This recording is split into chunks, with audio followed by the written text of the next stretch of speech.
Some iPhone settings look important, but honestly, they don't really change anything.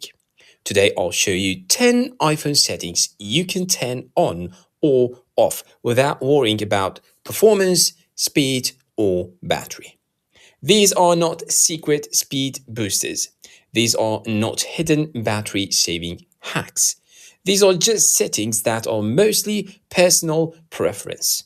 And for each one, I'll show you where to find it, what happens if it's on, and what happens if it's off. Number one, power on, power off sound. To find this one, go to settings, then accessibility, then audio and visual, and scroll down until you see power on and off sounds. If you turn it on, your iPhone will make a sound when it turns on or when it shuts down. It feels premium and it confirms that the device is powering on or off. If you turn it off, your iPhone will stay completely silent when turning on or off. It feels cleaner and quieter. In reality, this does not affect performance and the battery difference is basically nothing. So this one is completely personal preference. Number two, keyboard clicks. To find this, go to the settings, then sound and haptics, and scroll down to keyboard feedback. If it's on, you'll hear a small clicking sound every time you type. Some people like it because it feels like real typing. If it's off, your keyboard becomes completely silent. It's better for public places and quiet environments. Battery impact is extremely small. This setting does not make your phone faster or slower. Number three, keyboard haptic feedback.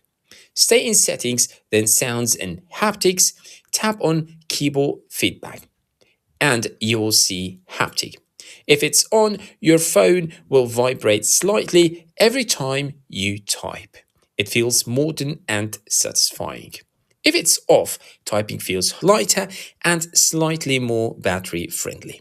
Yes, haptics use a tiny bit more battery than sound, but the difference is very small. Performance stays exactly the same. Number four, lock sound. Go to settings, then sounds and haptics, and look for lock sound.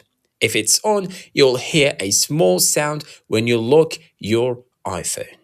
If it's off, locking your iPhone will be silent. This does not affect speed, battery, or anything important. It's simply a sound preference. Number five, reachability. To find reachability, go to the settings, then accessibility, then touch, and you'll see reachability. If you turn it on, you can swipe down at the bottom of the screen to pull the top of the display down. This makes it easier to use the phone with one hand. If you turn it off, that feature disappears completely. Some people prefer this because they don't like accidentally triggering it. This setting does not change battery life or performance, it's only about comfort. Then we have raise to wake. Go to the settings, then display and brightness, and find raise to wake. If it's on, your screen automatically lights up when you lift your iPhone. If it's off, the screen will only turn on when you press the side button or tap the screen. Turning it off might save a tiny bit of battery, but the difference is very small. Most users won't notice any change. Then we have tap to wake. Again, in the settings, tap on accessibility, then touch, and here we can find tap to wake. If it's on, you can tap the screen once to wake it up. If it's off, tapping the screen won't do anything. Again, no real performance difference and almost no battery difference. It just depends on how you like to wake your phone. Then we have background sounds. To find this one, go to the settings, then accessibility, then audio and visual, and tap on background sounds. If it's on, your phone can play white noise, rain sounds, or ocean sounds in the background. If it's off, nothing plays. This only affects battery if you are actively using it. If you never turn it on, it does absolutely nothing. Then we have live photos. Open Settings, scroll down to Camera, and check Live Photos or toggle it directly inside the Camera app. If Live Photos is on, your iPhone captures 1.5 seconds before and after you take a picture. This gives you motion and sound. If it's off, your photos are normal still images. Live photos use slightly more storage.